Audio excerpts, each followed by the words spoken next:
Good morning, everyone, and welcome to this Meet Your Future session. In these sessions, we hear from people who work in Greater Manchester, and you have the opportunity to ask them your questions about their journey and what they do in their job. My name is Jamie, and I'm your host today. I work at the Greater Manchester Combined Authority, and it's my job to help young people find out more about the different jobs and pathways that are out there.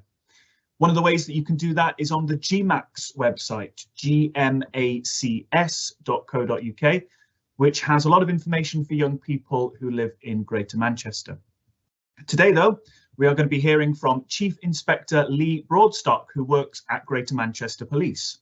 Lee's talk is all about being proud at work and how the Greater Manchester Police ensure they are inclusive to those in the LGBTQ+ community. If you have any questions for Lee, please put them in the chat, and at the end, Lee will have some time to answer some of those. I'm now delighted to hand over to Chief Inspector Lee Broadstock. Over to you, Lee. Sorry, Lee. Don't forget to unmute yourself. There we go. I did the classic Teams mistake of talking without unmuting, so apologies. Thank you very much for that introduction, and good morning, everyone. As has been said, I'm Lee Broadstock. I'm Chief Inspector at Greater Manchester Police. And within this session, I'm going to be talking about some of my background, how I got into policing, some of my career history, some information around what Greater Manchester Police, how we're made up, what we do on a day-to-day basis, what responsibilities I have, and I'm also going to talk about, as it is LGBT History Month, some of the, I would say, checkered past of Greater Manchester Police with regard to LGBT communities and how we look to ensure we have inclusive representation within policing, certainly within our LGBT communities. So what I want to start off with first is I will make a forward apology for any acronyms or abbreviations that I do use, and if I do use any that no one knows what I'm talking about, feel free to ask any questions at that point. I'm happy for anyone to interject with questions at that point, although we are going to have a Q&A at the end. What you do find within policing is we do use lots of acronyms and abbreviations, and I will be very mindful not to use any or as little as possible during this presentation to you, but within policing it's very easy to fall into acronyms. Before you know it, I'll be saying lots of 3-letter, 4-letter abbreviations that you might not understand, so please feel free to chip in. It's easy to fall into that trap. The first abbreviation acronym I've already mentioned is LGBT. I'm hopeful that many of you who are watching and part of this broadcast understand what LGBT is. If you do not know, I will make that put that out there straight from the very off. So it stands for lesbian, gay, bisexual and transgender. And it's a well-known acronym that is used to cover that community, and certainly used within policing to recognise that community. And I am part of that community. I will say from the outset, I identify as a gay man, and my pronouns that I would use are he and him. And also within that, I am the most senior gay officer within Greater Manchester Police at Chief Inspector level. So it's quite an honour for me to have that rank. It is disappointing, though, that there is no one more senior than me. And I will go into some of the ranks structures as we go through the presentation around policing, how it's structured and what I do on a day-to-day basis. So to start off, I've already introduced yourself to who I am, and obviously I've opened up to yourself that I am a gay male officer. So my background into coming into policing, I've been in policing for it's coming up now to 20 years, so that will seem a lifetime to many of you who are watching this broadcast and being part of this broadcast. For me, it feels like 5 minutes. It may be hard for you to believe, but it really does feel like no time since I joined.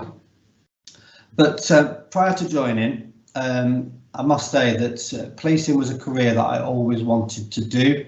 My family's background is within military service, so I always wanted to do a uniform service, and one of my earliest memories from primary school was, it must have been about 5 or 6, when we had to draw a picture of what we wanted to do when we got older, when we grew up, when we got into the working world, and mine was of a police officer, and it was always a career aspiration of mine.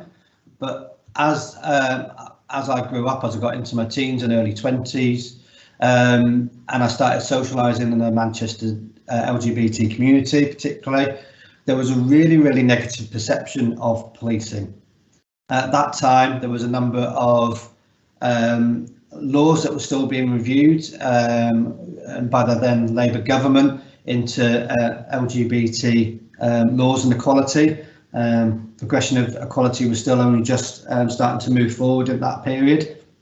And as I say, there was quite a negative perception of policing, certainly in Manchester, around the LGBT community. So I was quite put off then around joining. And I'll be really honest with you, the reasons for not wanting to join was, could I actually be myself? Could I be a gay man within police, within Greater Manchester Police? And I didn't think I could be, to be perfectly honest, due to the negative perceptions. And there was a real open view within the LGBT community, but also the wider community. And this is also a national picture, that policing was really homophobic and not a welcoming place if you were LGBT. This is in the late 90s, early 2000s. So that really put me off, and my career went on a different track. I ended up going into accountancy.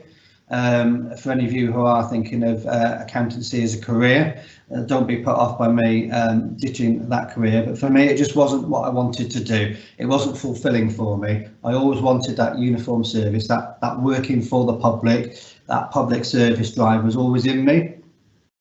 So as I progressed through accountancy qualifications, I was getting less and less satisfied with my daily work. And I did decide, you know what, should I reevaluate going for policing? By that point, Greater Manchester Police had started marching in Manchester Pride, so openly officers were starting to show themselves as being open and out in the police force, and it was becoming more positive that you could join the police and be LGBT. At that time, you could join when you were 18. You still can now, but at that point there were less entry routes, and I'll just cover some of the entry routes at the very end of the talk. But one of the very common entry routes at that point was to join the Special Constabulary, to get some experience, to have a flavour of what policing was. Special Constabulary is a volunteer element of our workforce. You had to dedicate a minimum of 4 hours every week to your local district, going out, working with regular officers and just giving back to the community, also giving yourself that flavour of what policing is. And I did that primarily to really see, you know, under the skin of what policing was. Was it an overtly homophobic environment? Would I be accepted? And I did find that I would be, and I found out via stealth, I will admit. I wasn't open while I was in as a special. I just came in as a normal guy, and that's how I portrayed myself to anyone that I worked with. And the moment of light for me that really changed my perception and my views, and thought, yes, policing is a place that I can be, was I was in a custody environment. Now, custody is where anyone who is arrested goes to the custody to get processed, to get interviewed, to put their side of the story. So I'd made an arrest with a colleague. We were in the custody environment, and there was a number of officers from a different shift who one of them I didn't know was gay. And a conversation started around, oh, did you see so-and-so's boyfriend on the works night out the other week? And I did think, you know, is this where there are going to be some homophobic comments come out? And they didn't. I was really amazed looking from the outside that the conversation was, they just didn't think that the boyfriend that officer brought along to the party was right for them. They were just having a conversation that anyone would have about their colleague, that they didn't think they were going in the right lines of a relationship, which I felt was really, really positive. I was really expecting some homophobic language to make me wince, but it didn't happen. And that's the moment of light for me, where I thought, you know what, policing can be for me. And I'm really pleased that I'd made that choice. So I joined Greater Manchester Police. I worked in Collier's Police Station initially, serving the communities of North Manchester, Clayton and Coates in particular were my nominated beats. I then switched and really wanted to work in the city centre at Bootle Street Police Station, as it was then. And I loved working at Bootle Street Police Station. It was a fantastic place, really vibrant city centre. It was really exciting. And I also got the opportunity to work the gay village, the LGBT village, and made some really valuable community links that have served me throughout my career.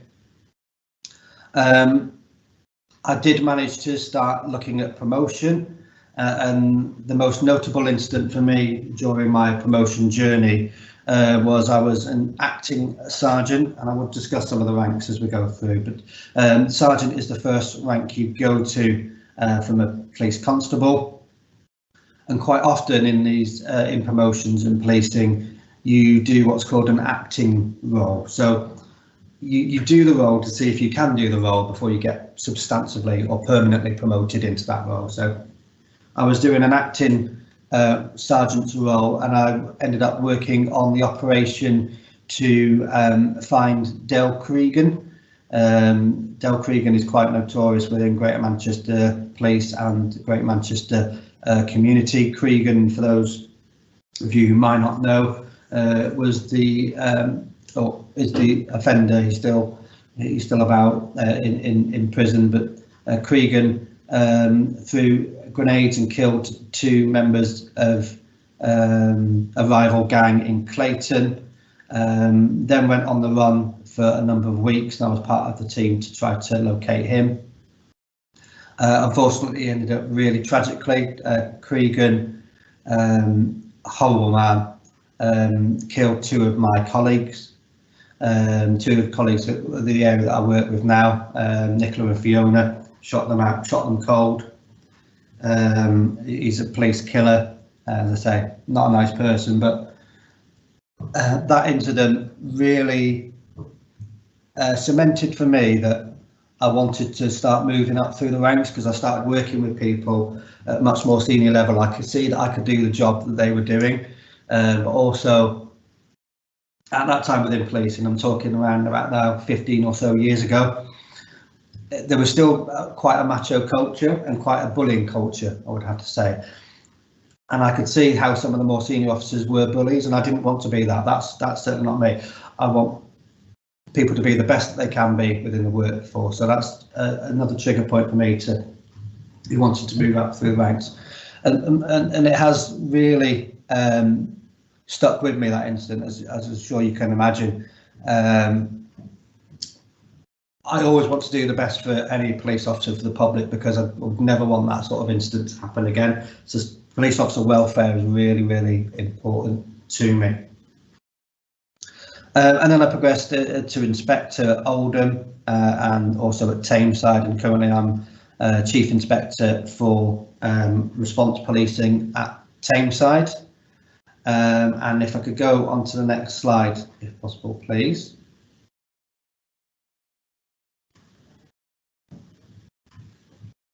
I'm now going to move into cover some of the background career history. Now I'm going to cover some of the a bit of an insight into who Greater Manchester Police are now and what we do, how we're made up, and our current purpose.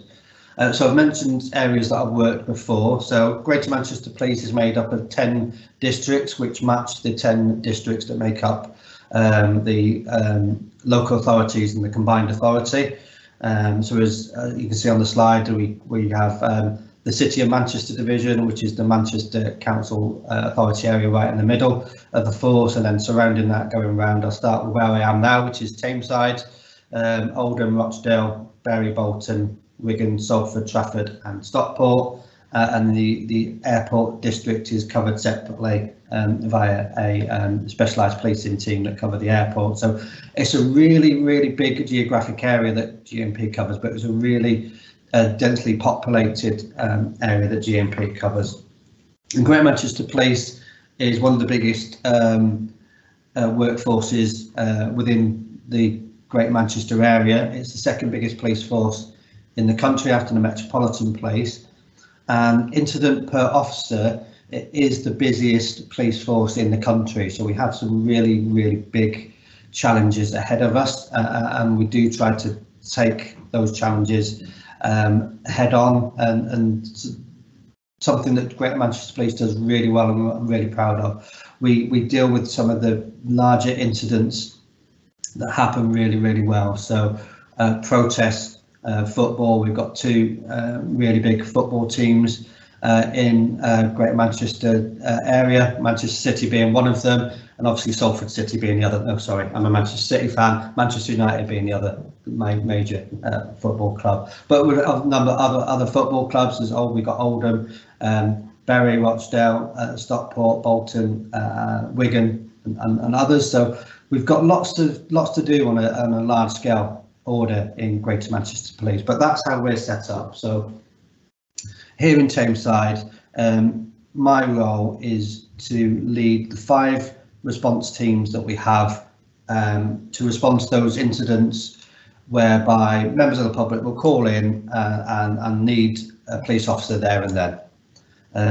Those immediate calls where people really need the police for a life and death situation, and I'm in charge of making sure that my officers attend, that they're professional, they attend on time, they take it from a victim focus, they do a really thorough investigation, and we look to make early arrests and take the investigation to the courts system, the wider criminal justice system. So that's what we do on a day-to-day basis.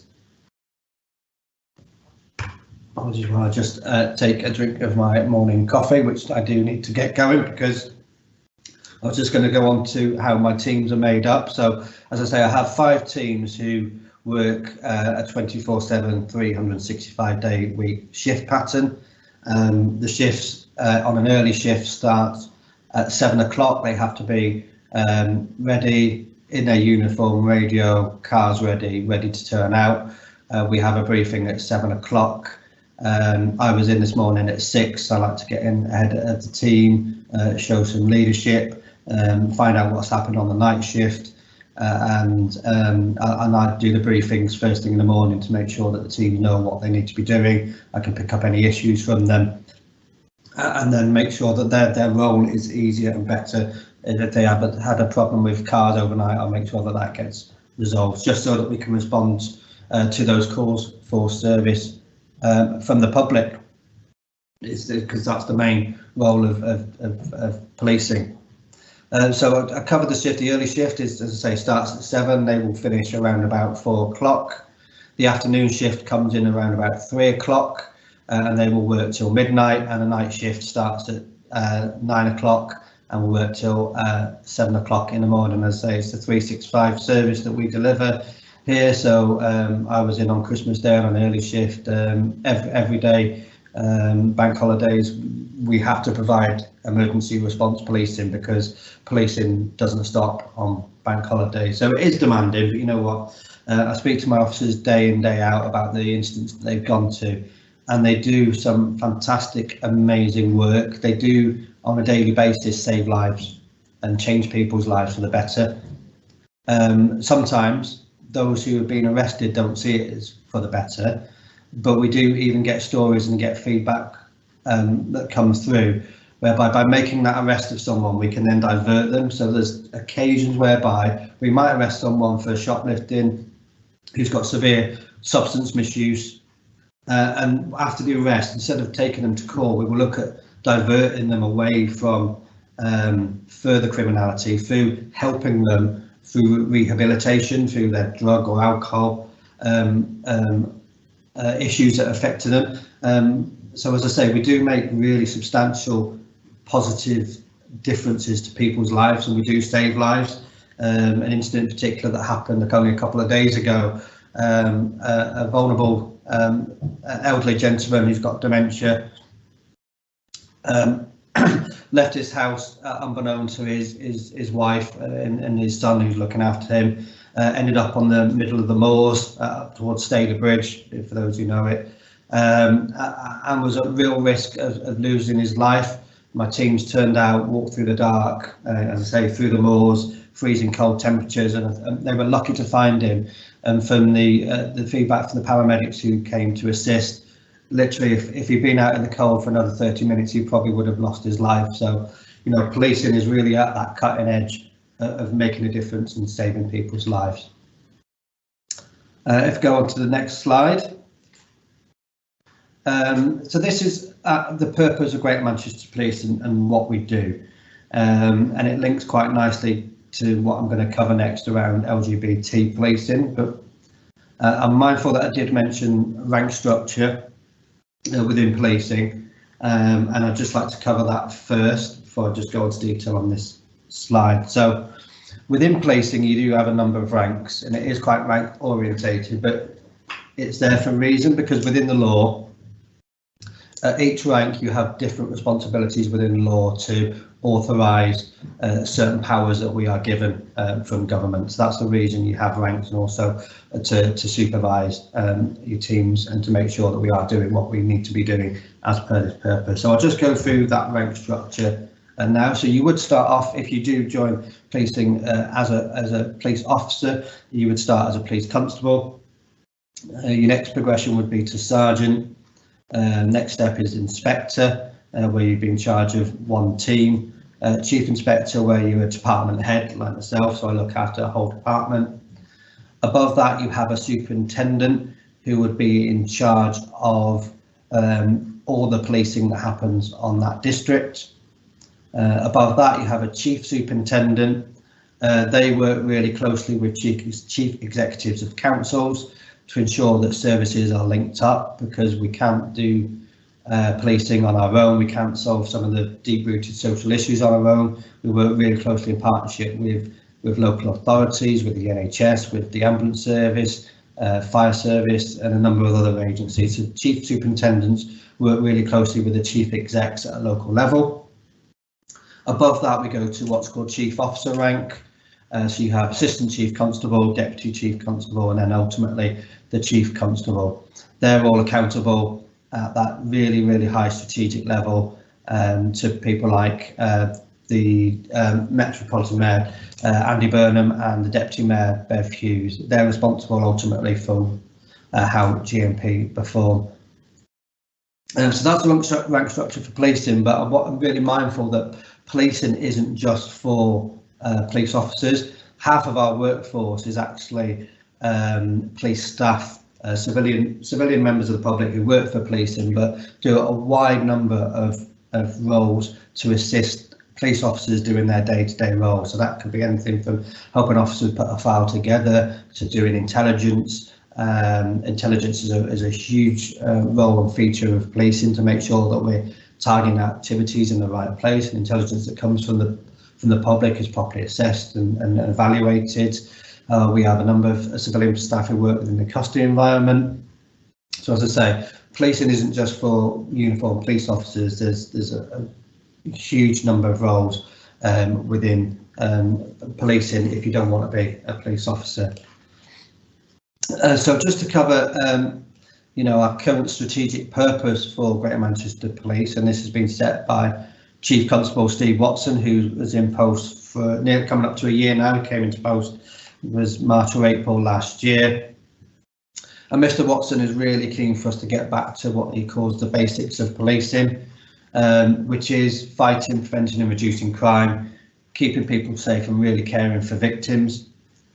And linking to what I do by leading my response teams is making sure that they have the equipment. We have a lot of now mobile technology, laptops, mobile phones, everything can be done now outside of the police station, making sure they have the equipment, the information intelligence to respond to incidents as quickly as possible to make sure that we are there to help people when they really need it. And then when we do attend to those reports of incidents and emergencies, that then we professionally investigate and solve crimes. So for my police officers who do respond to incidents, the response to that incident isn't the end of it. After that will come an investigation that could be can be really a multi-layered investigation that could be as straightforward, and I use straightforward is probably the best phrase I could use, but if it is a shoplifting, it will be the case of arresting that person who's done that shoplifting, getting the CCTV from the store, getting a statement from the person who's reported it, and that will probably be the investigation that is as most straightforward as you can get. But you also get investigations that are much more complex. Certainly within policing now, we have a lot of complexity around cybercrime, child sexual exploitation, which comes within cybercrime, but also child criminal exploitation. That's something that is much more prevalent now, and it's called county lines. So child criminal exploitation is county lines. That's where children are used by gangs to work for them to commit the crimes that ultimately keep them in a living, and children are forced into doing things that they shouldn't be doing as children, and they can be really complex, because what we try to do is protect that child, but then try to take out those top levels of organised criminality. So the things my police officers will do is look to reduce antisocial behaviour. Antisocial behaviour is a huge element of work that my officers do. So that could be local park, your town centres.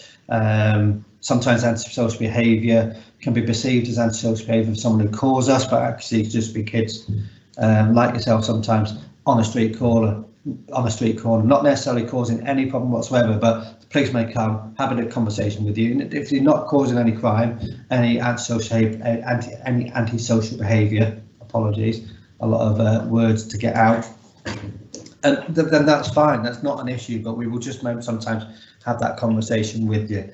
And then by doing all that right, we will then start looking at delivering outstanding service and building public trust and confidence, because public trust and confidence is really important for us. We need the public to believe that we will do the right thing for them.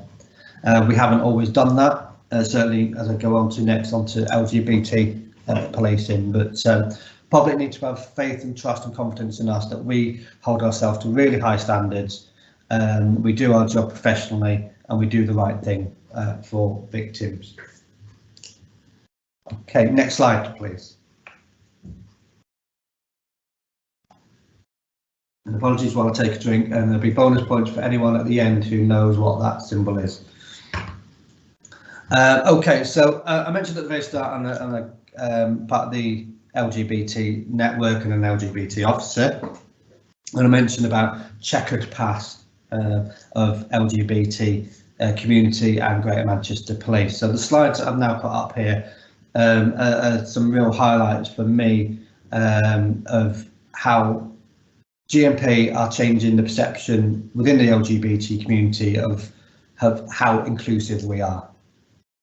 And I will just go on to, before I go into detail of each picture that I've got there, of what I do. So I've been a police officer. My day role is a police officer to make sure that my teams respond to jobs, as I've explained. But a secondary role that I do within policing, and it's a voluntary role. So I do work on top of my day job, and that is I'm the chair of the Greater Manchester Police Pride Network, which is our LGBT staff association, and that's to look after officers who are LGBT and might not have the confidence yet to come out as LGBT, to help people who have LGBT children and don't know how to help them.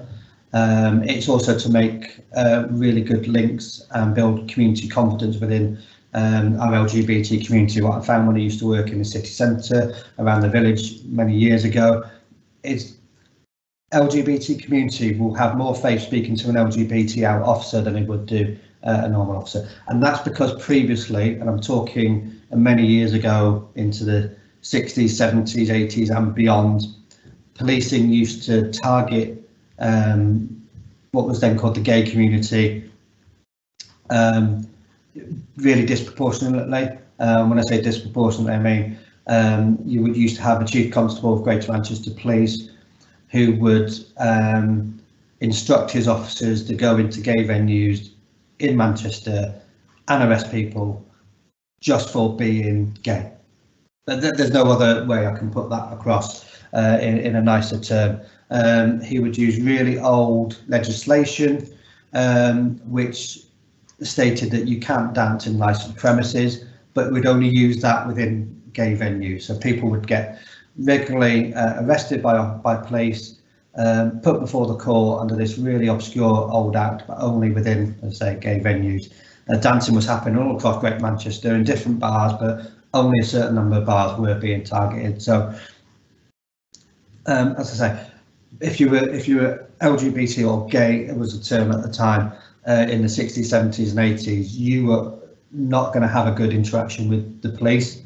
And there are a number of people who are still with us from that time who I've spoken to who still don't trust and will not trust a police officer because of what happened before. And we have to accept that, and I have apologised for that. So that's why it's really important that we show really visibly at major events like Pride, but throughout the year, that you know what, we are a different organisation now.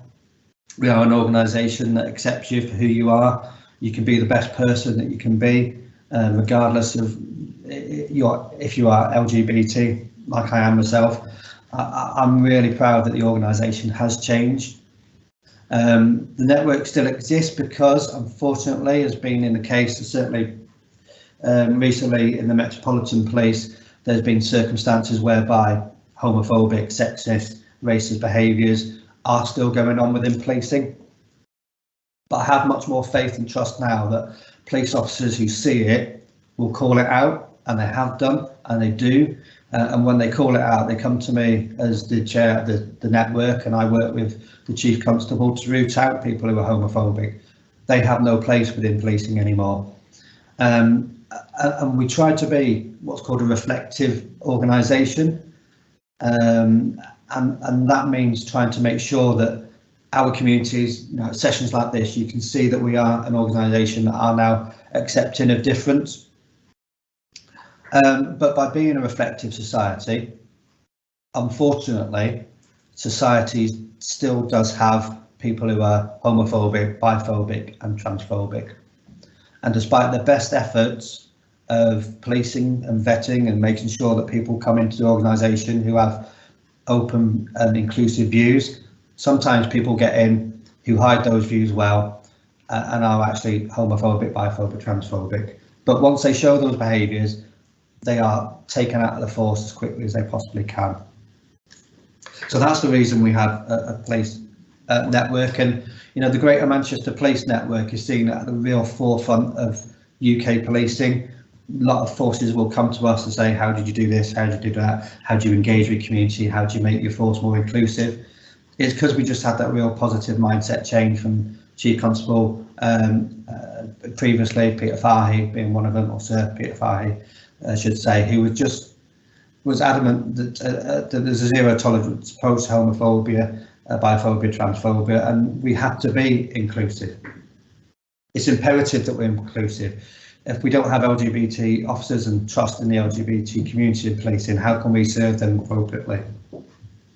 So I hope that gives a flavour and a background to why we are inclusive and that checkered background that we had before. But it is much better, but there are times when we don't do things properly. Certainly within LGBT policing, we slip up. There's officers. Oh, excuse me.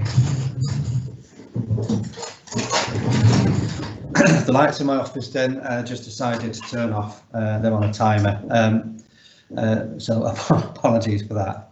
So as I say, these images that here reflect, you know, some of the real positive inroads that we've made to show the community and show the rest of policing that we are inclusive of LGBT difference. So the three pictures that you have there, the one viewing it from my screen, which is top left, is you got a number of flags there, and you'll see a number of police officers behind. Manchester Pride, that's a picture where we had the most police officers ever at a Pride parade in the world. The 300 officers there, the vast majority of them showing their support off duty, on their rest days, on their days off. They recognise the importance of showing the community that we're part of them, they're part of us, and I'm really proud that, you know, Manchester holds that record. As I say, over 300 officers that day, the most that has been in any Pride parade in the world, and I'm including London, Sydney and New York and San Francisco amongst that. There's certainly New York are very, very envious of the turnout and the representation that we have.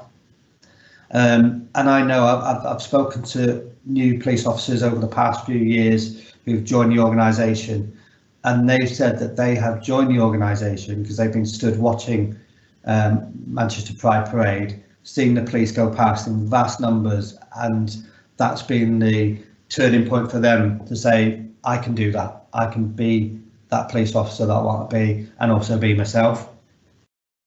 And then the picture at the bottom left, that's the first ever rainbow livery police car. It's actually the first ever rainbow liveried vehicle in the world that was out there in 2014.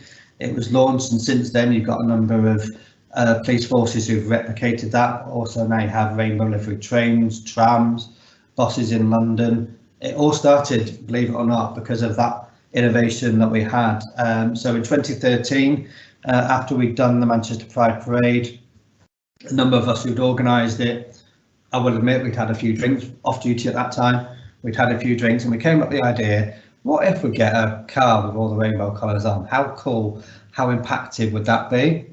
We asked the Chief Constable at the time, and he was, yeah, fine, go for it, do it, but it won't make sure it doesn't cost any money, which we thought, bit of a setback there. But thankfully, we spoke to the suppliers who supply our police vehicles with the normal blue and yellow checkerboard along the side of police vehicles, said, you know, this is our idea, do you think you could support it? And they went, yeah, we'll give that to you for free, which was absolutely amazing, and I thank them from the bottom of my heart for that, because that car has probably had more impact in changing perceptions within policing, with outside policing, in the community of how passionately we really do take inclusion of LGBT difference in policing. And as I say, now replicated all around the world, and I couldn't be prouder of that initiative. And then there's a picture there, which is a few years later. We tried to go bolder and bolder with some of our ideas to show difference. It's the glitter ball helmet that was designed by a local artist and worn. Actually, the first year it was worn by myself at Manchester Pride Parade, but it was a decommissioned helmet. Again, cost nothing, but just a really massive statement to show how different policing is now. And it was put right at the very front, the picture you've got there, at an exhibition at the Manchester People's History Museum at the start of an exhibition to show the changes that have gone throughout society in acceptance of LGBT people. So again, another really proud moment for me. Go on to the next slide, please. So something else I also do, and recently been elected as the chair of the National LGBT Police Network. So there are 42 police forces within England and Wales. A slide there just shows you a bit of a breakdown of all of those forces. I'm not going to go into too much detail, but as I said, Greater Manchester Police's LGBT network is a leader within UK policing and UK LGBT policing. Because of some of the efforts we made here, some of the efforts we made to get other officers from other forces to march at our Pride, because they weren't allowed by their chief constables to march at their Prides, we managed to form naturally in 2015 a whole national network that now looks to make sure that the whole of UK policing is LGBT inclusive. So I meet regularly with the chief constables of all those different forces that you will see there all around the country, challenging them to make sure that they are being inclusive of their practices in recruitment. They have zero tolerance approaches to homophobia, biphobia, transphobia. I've made some real big changes to our police national computer system to take out some real outdated terminology and phrasing. I'm currently working through the national network with what's called Project Uplift, which you may have seen, you may not have seen, but it's on national advertising currently. It's the recruitment of 20,000 extra police officers. Within that, I've made sure it's LGBT inclusive. You'll see, excuse me. You'll see within that recruitment, there'll be some subtle mention every now and again. Currently, I'm wearing a rainbow lanyard. There'll be officers within that recruitment campaign wearing rainbow lanyards. Excuse me. The reason for that is to make sure that people can see the rainbow. They can see that we are inclusive. There's also a really fantastic video of a colleague and a friend of mine, Tracy O'Hara from Merseyside, who talks really candidly in an advert for this recruitment campaign about being herself within policing and how anyone can work really confidently within policing. So there you go. That is a real whistle-stop tour of me, my background, Greater Manchester Police, how we're made up, and as I say, a bit of a background to the checker past of GMP and the LGBT community, what I do within the Staff Association, and for me, that is one of the most important roles that I actually do, because it really builds that public trust and confidence within LGBT policing, and also during LGBT History Month, I'm really proud that I can be me and can be out on these videos doing other messaging, other people seeing me as a role model. I feel that that is vitally important. If you see yourself within roles, you can be it yourself. So thank you for listening to me. I'm now open to any questions you may have. Well, Lee, thank you ever so much for your talk. Absolutely fantastic. Thank you for your openness and your honesty and giving us your personal experiences and journey. It really was absolutely fascinating talk to listen to. Thank you. So I got a few questions. I was wondering, right at the start, you said that you started off in accountancy, and I think nowadays it's more kind of people do switch roles and switch careers. So what would you say to a young person at the moment who isn't sure what they want to do with their working life yet? My advice would be, if you're not sure, you know what I said before, you know, at primary, I knew what I wanted to be, and I'm really proud that I've achieved that. But you might not know, and try different careers, see what fits for you, see what works for you. Your working life is a long time, so make sure that you're happy in your career, in your role. And you know what? There's so many transferable skills, and that's really important to know. You may take one job, decide it's not for you, go to another job, but there will always be a transferable skill that you can take from one to another. And what I found really important, because a lot of police officers join at a really young age, 18, 19, 20, it's their first job, that's all they ever know. I found, having previous jobs and working in accountancy, that it really assisted me within policing to have done a different role, and some of those skills have been really useful for me, transferring them over. You know, just that sense of administration, structuring my day, structuring my workload. So yeah, if you're not sure what you want to do, try different roles, see what fits for you. Don't be afraid to take a step out into a different direction of the unknown, but just make sure you take those skills that you have learned with you. So for people who leave the police force and go on to other things, what sort of roles do people move into, and what I'm asking really, what sort of transferable skills can you learn at the police force that may possibly go on to other areas? Yeah, so what you will find, some people may come into policing really early, some people come into policing later having a different career. You don't actually find many people who do leave the police service to go on to another role, certainly if you're an officer.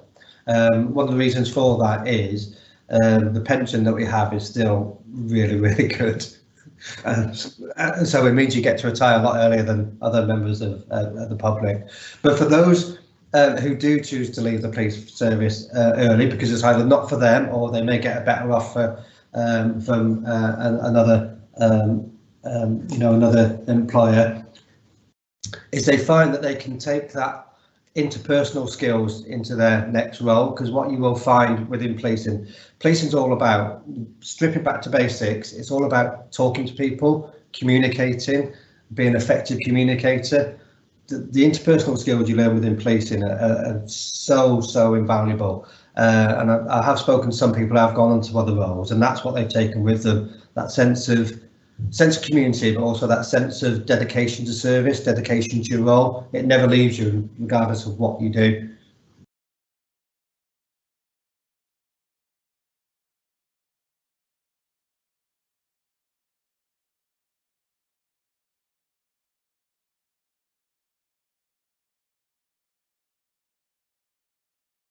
Are there any other questions?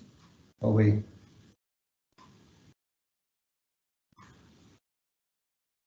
You're on mute.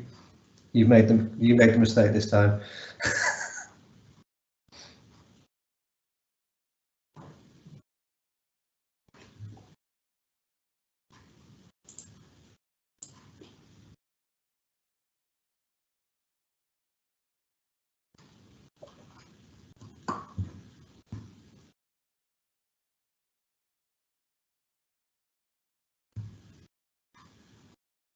Okay, I think Teams has crashed. That's a shame.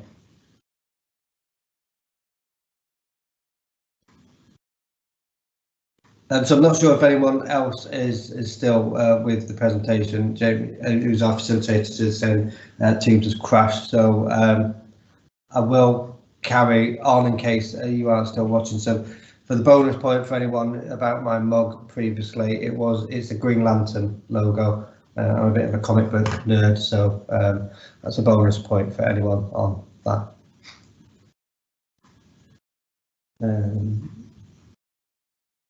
Yeah, I think looking back to my primary school background and why I chose policing as a career is I always had a secret desire to be a superhero. Unfortunately, I had no superpowers other than the fact that I'm pretty good at policing, so that's what I decided to do. Superhero complex.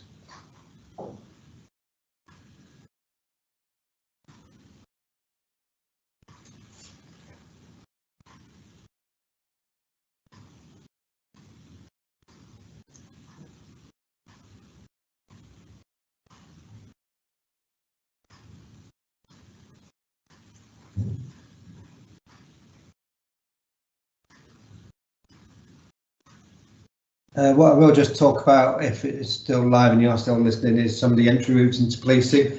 As well as say, a number of people will join policing through the Special Constabulary, which is a volunteer role. A number of people will join through apprentices. So the apprentice scheme that we have is fantastic, and you can join policing and work within policing to see all the different roles that we have. And some people decide to stay within civilian roles, doing intelligence roles, etc. Some will then make the step to being a police community support officer and then to police officer. So a number of wide entry routes, and policing is still a career for anyone. As I say, we've got GMP recruitment, a team who are fantastic to help you understand the roles that we have within policing. We're always looking to take on core handlers, custody officers, say, intelligence officers. So check out the GMP recruitment system. Let's say fantastic team, and it is such a fulfilling role working ultimately for the public.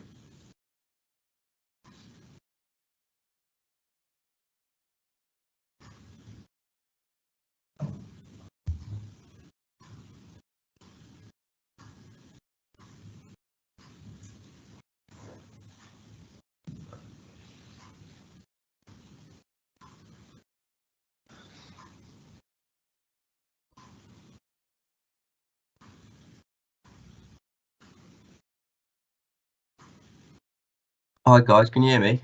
I can hear you, yes. What happened there?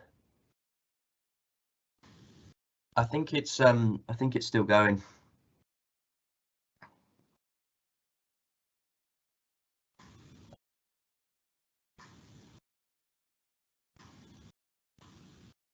Okay, it seems like our facilitator, a couple of others are just having some technical issues, so I hope you can still hear us. Really sorry that I can't take any more questions. If you do have any questions that you can't set here, I'm more happy to take questions via email. I make sure that my email address does get circulated. I'm more happy to take any questions, and as I say, I like to be a role model, so I'm always happy to coach, mentor anyone who thinks policing is a career for them. I've helped many people join GMP and continue to do so. So you will see my mug in a few places, but always feel free to contact me for, I say, coaching and mentoring advice. Lee, I am so sorry for my technical difficulties. I do apologise. Hopefully you can hear and see me all right now. I really do apologise for that. I did recognise it was Green Lantern, so I'm sad that I did not get the point on that one.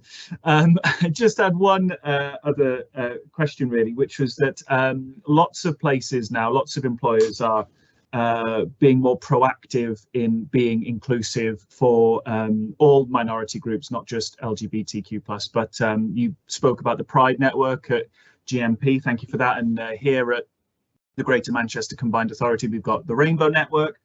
And I was just wondering if you could speak a bit about what that means to you, having those networks. And I know you touched on how it can help people come into the force and feel inclusive, but what did it mean to you when that network was set up?